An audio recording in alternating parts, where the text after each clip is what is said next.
ডিম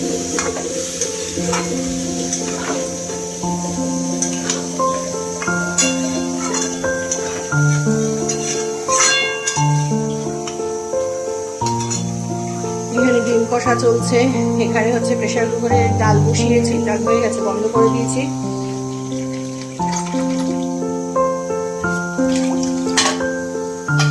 এখানে চলছে বলছি, এখানে পটলগুলো কেটে রেখেছি, একটু পটলের তরকারি করবো, সেই জন্য।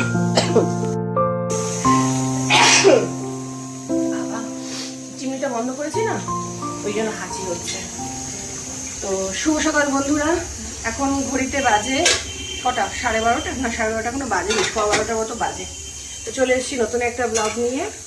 একদম সকালবেলা থেকে আর ক্যামেরাটা ধরা হয়নি, ব্যস্ততার মধ্যে দিয়েই মানে চলছিল। সকালবেলা কাজকর্ম ছিল, সকালবেলা টিফিন তৈরি করে দেওয়া, আজকে করেছিলাম রুটি আর হচ্ছে সিমাই করেছিলাম ওই দুধ দিয়ে। তো সেটা ব্রেকফাস্ট করে দেওয়ার পর মিস্টার ঘরে খেয়ে দিয়ে বেরিয়ে গেছেন। আমাদেরও খাওয়া যায় সকালবেলা, তো যেরকম করি সকালবেলা উঠে স্নান করে ঠাকুর দিয়ে তারপরে আমি ব্রেকফাস্টটা করেছি। তবে আজকে টিফিনটা আগে করে ফেলেছি, করে ওর বাবাকে মানে দিয়ে দিয়েছি, যাতে ওর বাবার কাজে যেতে সুবিধা হয়। পেশেন্টের মানে ঠিক টাইম মতো পৌঁছাতে না পারলে না মুশকিল হয়ে যায় পেশেন্টের বাড়িতে, উনি মানে খুব তাড়াহুড়ো হুটোপুটি করেন। তো এই আর কি। তো এখন থেকে ব্লগটা শুরু করি। আর কালকে একটু মেঘলা মেঘলা ছিল, হাওয়া দিচ্ছিল, একটু বৃষ্টি হয়েছে, সামান্য ছিটেফোঁটা বৃষ্টি হয়েছে, তাতে ওয়েদারটা ঠান্ডা ছিল। হ্যাঁ, আজকে রোদের যে খুব তেজ সেরকম না, তবে প্রচণ্ড গরম লাগছে আজকে আবার, বুঝলেন।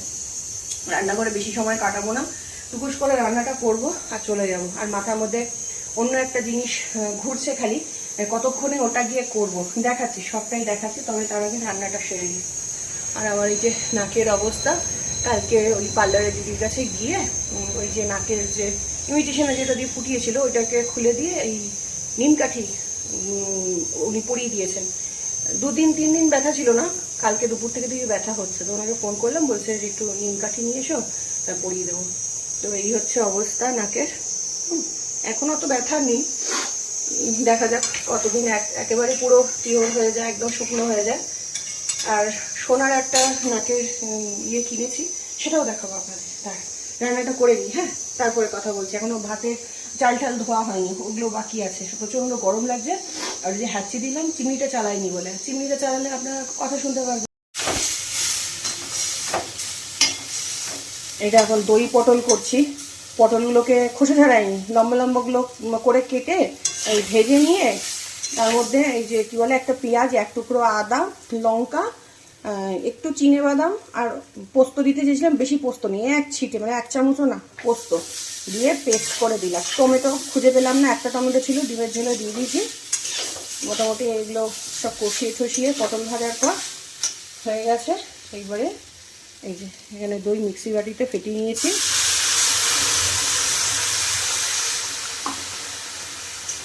দিয়ে দিলাম। নামানোর আগে একটুখানি চিনি দেবো, একটুখানি গরম মশলা দেবো, ব্যাস। না, গরম মশলা দেবো না, গরম মশলা মানে টেস্ট ভালো হয় না। বহুদিন পর করছি, মনে নেই কবে করেছি, কি করেছি মনে নেই। যেটা মাথায় আসে সেটা দিয়েই করে ফেলি, বুঝলেন। গরম মশলা দিলে মনে হয় গন্ধটা ভালো লাগবে না। এই যে আমার পটল, ওই দই পটল হয়ে গেছে কমপ্লিট। হ্যাঁ, বেশ ভালোই হয়েছে, টেস্ট করে দেখলাম ভালো হয়েছে। তবে একটু ঝাল হয়ে গেছে, জানেন। গরম মশলাটা দিইনি, গরম মশলাটা দিলে টেস্টটা ভালো লাগবে না। একটু টেস্ট করে দেখলাম, অনেকদিন পর করলাম না, তাই বেশ খেতে ভালো হয়েছে।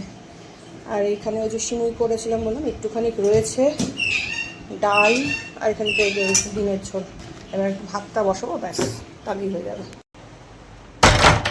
আবারও হচ্ছে গাটা ধুয়ে একটুখানি ফ্রেশ হয়ে নিলাম, টুকুস করে একটা টিপ পরে নিলাম, ভাতটা বসিয়ে এসেছি।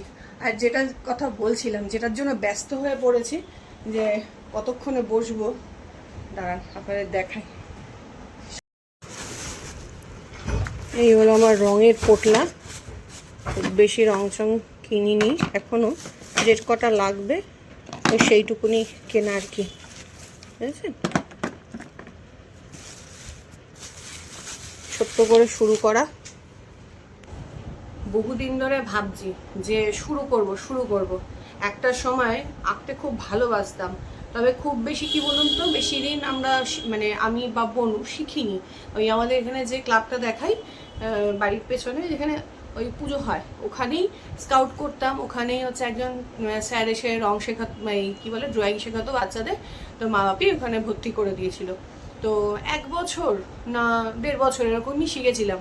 আর বাকি মানে কি বলুন তো, নিজে হচ্ছে ওই টুকটাক দেখে দেখে করা।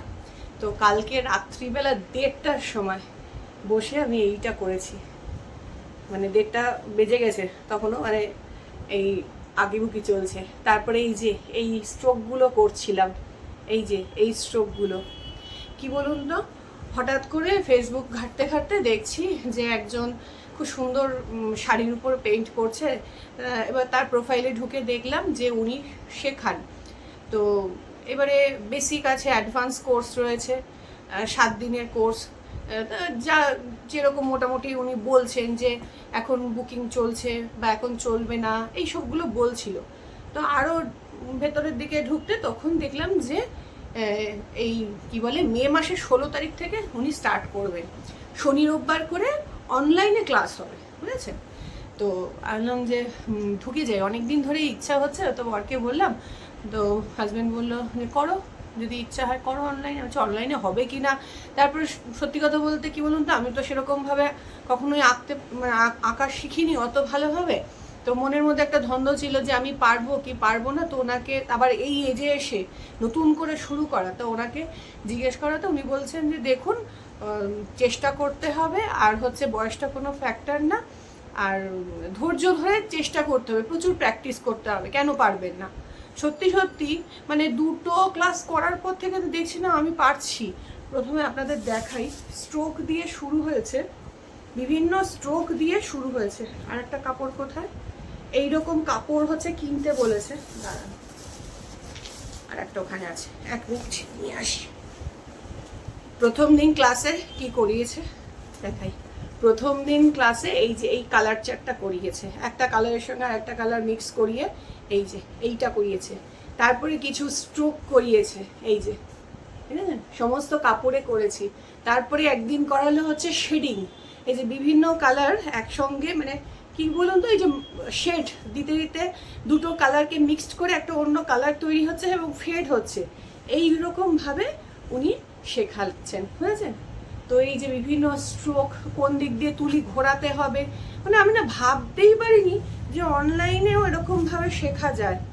এই যে ছোট্ট ছোট্ট এরকমভাবে টুকরো টুকরো কাপড় নিয়ে প্র্যাকটিস করছি। এটা আমি নিজে যে একটু সেলাইয়ের জন্য ওই সবই ইউটিউব ফেসবুক দেখে 2টো গোলাপ ফুল করেছি, দেখুন না, এইসবই করছি, বুঝেছেন? তো তার মাঝে একদিনকে করালো অন্য স্ট্রোক, এই যে সার্কেল স্ট্রোক, মানে এটা করতে হবে ফ্ল্যাট তুলি দিয়ে। একটা পাতা করালো ক্লাসেই, হ্যাঁ ওনারটা দেখছি আর করছি। ফুল করালো, ফুলের পাপড়িগুলো কোন দিকে হয়। তারপরে আরেকদিন করালো হচ্ছে এই যে এই ধরনের স্ট্রোকগুলো। আবার হোমওয়ার্ক দেন যে প্রথম কথা হচ্ছে ক্লাস যখন চলছে কি ক্লাসে করেছি, ক্লাস শেষ হওয়ার সঙ্গে সঙ্গে আবার হচ্ছে পাঠাতে হয়। তো দেখে বলে, ভুলভ্রান্তিগুলো দেখে বলে দেয়। আবার বলে যে 1 সপ্তাহ ধরে পুরো এটা বাড়িতে প্র্যাকটিস করবেন। আবার প্র্যাকটিস করার পর আবার হোয়াটসঅ্যাপে পাঠানো হয়, সেখানে আবার ভুলভ্রান্তি বলে দিচ্ছেন। এই যে এখানে হচ্ছে ফুল করিয়েছে, হ্যাঁ। তারপরে এইখানে একদিনকে আমি নিজে থেকে একটা বাটারফ্লাই ট্রাই করলাম, নিজে থেকে। এটা কিন্তু উনি শেখাননি, হঠাৎ করে মনে হলো এই বাটারফ্লাইটা করেছি। আর এইটা হচ্ছে কালকে রাতে এইটা বসে করলাম। এটাও ওই কোথায় ফেসবুক না ইউটিউবে দেখছিলাম যে একটা ফুল করছে, একজনকে দেখে এইরকমভাবে করলাম। এই যে কি নেশায় পড়েছি বন্ধুরা, মানে আপনাদেরকে বলে বোঝাতে পারবো না। আর মানে যতক্ষণ না করছি, এটা নিয়ে বসছি, শান্তি নেই। যে রান্না করতে করতে খালি মনে হচ্ছে যে কখন গিয়ে একটুখানি বসবো, কখন একটুখানি করব, মাথার মধ্যে ঘুরছে যে এটা করি ওটা করি। কি অবস্থা দেখেছেন, কিছুক্ষণের মধ্যে এরকম কালো হয়ে মেঘ হয়ে কি তুমুল বৃষ্টি, কি তুমুল বৃষ্টি। ওর বাবা এখনো বাড়ি আসেনি জানেন, বাবা ছাট আসছে, বারান্দা দিয়ে যাবে এবার। এখানে এই বড় গাছটা পড়ে গেছিল, একে তুলতে গিয়ে আমি ভিজে গেলাম পুরো।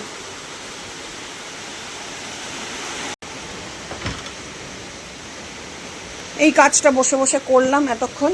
এই যে বাঁশ গাছের পাতা দিয়ে আবার একটা জায়গায় ফ্রেম লাগালাম যে নতুন কিছু করব। এর মধ্যে দৌড়ে ছাদে গেলাম, দেখি ছেলেকে বলেছিলাম যে বাবু একটু জামাটা তুলে নিয়ে আয়, তো বুঝতে পেরে মেঘটা ডাকছে ডাকছে করে ও তুলে নিয়ে আসলো। তারপরে আমি আবার গিয়েছিলাম, এই যে এইটা করলাম বসে। এখন বাজে রাত্রি 10:45। এখানে নিউজ চালিয়েছি আর আবারও এই যে এখন রং তুলি নিয়ে বসলাম। সন্ধ্যে থেকে ভিডিও করা হয়নি, শরীরটা বড্ড ম্যাজ ম্যাজ করছিল, গা হাত পাগুলো ব্যথা করছিল। বৃষ্টির জল একটু গায়ে পড়েছে তো তো সেই জন্য নাকি মাথায় পড়েছে। তো যাই হোক না কেন ভিডিও করা হয়নি সন্ধ্যেবেলা। তো রাত্রি 10:45 বাজে। মিস্টার ঘরাই আসেন। মিস্টার ঘরাই দুপুরবেলা অনেক লেটে বাড়ি ফিরেছেন, মানে এত বৃষ্টির জন্য উনি আটকে গেছিলেন রাস্তায়, বুঝেছেন, থামছেই না বৃষ্টি। উনি বাড়ি ঢুকলেন কখন 3:30 প্রায় বাজতে যায় ওরকম সময়। আমরা ওয়েট করেছিলাম, তারপরে বললো যে ওয়েট করো না, খেয়ে নাও। গিয়ে 3টের সময় গিয়ে আমি ছেলে খেলাম, শিরোকেও দিয়ে দিলাম। তো যাই হোক না কেন আমার রাত্রে ডিনার কমপ্লিট, আমার খাওয়া হয়ে গেছে।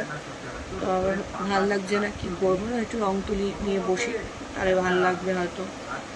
হঠাৎ হঠাৎ এত মুড সুইং হয় আমার। এই খুব ভালো ছিলাম সকালে, কদিন ধরেই ভালো আছি বা কিছু মানে খুশিতে ফুর্তিতে আছি, আর হঠাৎ করে বিকেল থেকে যেন আর ভালো লাগছে না, বুঝেছি, এই তো হচ্ছে অবস্থা। তো এখন একটু এই রং তুলি নিয়ে বসি, মিস্টার ঘরায় আসলে তারপর ওদের খাওয়া দাওয়ার ব্যবস্থা করে দেবো আর কি। চলুন বন্ধুরা, আজকের মতো ব্লগটা আমি করব।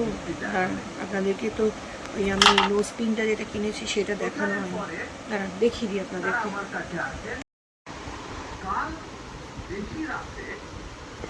দাঁড়ান দেখাই। হ্যাঁ, এটা ওই আদি সিংহ জুয়েলার্স থেকে নিয়েছে। একজন বললো ওখানে খুব সুন্দর সুন্দর নোজপিনের কালেকশন রয়েছে, দেখতে পারো। আমি গেলাম সেদিনকে, ওই একটা স্টোন দেওয়ার নোজপিনগুলো, এই যে ছোট্ট করে একটা স্টোন, এডি স্টোন। এটা একদমই ডায়মন্ড ভাববেন না, কারণ ওই রিস্ক আমি নেবো না এখনই, কারণ অভ্যাস নেই পড়ার। এরকম ফাটাস করে লাগবে, টান দেবো, খুলে বেরিয়ে কোথায় যে পড়বে। আমার এরকম সোনা হারানোর ভীষণ মানে এরকম গল্প রয়েছে, তো সেই জন্য এটা এডিরই নিয়েছি। তো এই যে কেমন হয়েছে জানাবেন, কেমন আর হয়েছে দেখুন। ছোট্ট একটুখানি জিরো সাইজের থেকে পার্লারের দিদিরও আছে নাকে, তো আমাকে বললো তুমি ওই তোমার নাকি খুব ছোট ভালো লাগবে না, তবে জিরোর থেকে এক সাইজ বড় নিতে পারো। তো এটাকে ভালো লাগলো, বেশ ঝিলঝিল ঝিলঝিল করছে, তো সেই জন্য এটাই নিলাম, ঠিক আছে। এই তো বন্ধুরা, আগে পরে অভ্যাস করি। আমার এই যে উপরের কানেও দুটো স্টোন রয়েছে, ভেঙে গেছে, দুটো হারিয়ে গেছে, মানে দুটোর একটা একটা পেয়ার হারিয়ে গেছে, সে আর খুঁজেই পাইনি। আমার সোনা ভীষণ ভাঙে বন্ধুরা, প্রচণ্ড। আর এগুলো ওই যে পেঁয়াজ দেওয়া ছিল, তো সেইগুলো ওই চুল মুছতে গেলে ওর সঙ্গে টান লেগে টাওয়ালে সে খুলে বেরিয়ে যেত, ভেঙে যেত। তো এই তারপরে নিয়েছিলাম যে কাঠি দেওয়া পেছনে, মানে একটা পুশের স্টেপ, তো সেটাও দেখলাম ওই পুশ ঢোকাতে ঢোকাতে মানে মট করে ভেঙে গেছে। এই হচ্ছে গল্প। তো এটা দিয়ে শুরু করলাম, এরপরে ইচ্ছা হলে আবারও নাকে সেট হয়ে গেলে, নাকে সেট হওয়াটাও ব্যাপার। হ্যাঁ, একটু অকেশনে কোথাও কিছু গেলাম, শাড়ি পরলাম, তখন আবার অন্য কিছু নেওয়ার ইচ্ছা আছে। পরের গল্প, সে এখনই নিতে পারবো না, ওর সোনার অনেক দাম, মানে মধ্যবিত্তদের সাধ্যের বাইরে, মানে আমাদের মতো মধ্যবিত্তদের সাধ্যের বাইরে। এইটুকুই কিনেছি, তাই নিজের বললাম না, নিজের কুড়িয়ে কাছিয়ে কিনেছি, নিজেরটা দিয়ে। চলুন বন্ধুরা, আজকের মতো এইটুকুই রইল ব্লগটা। দেখা হবে আপনাদের সঙ্গে অন্য কোনো দিন অন্য কোনো একটা ব্লগ নিয়ে। ততদিন সবাই ভালো থাকবেন, সুস্থ থাকবেন, সাবধানে থাকবেন।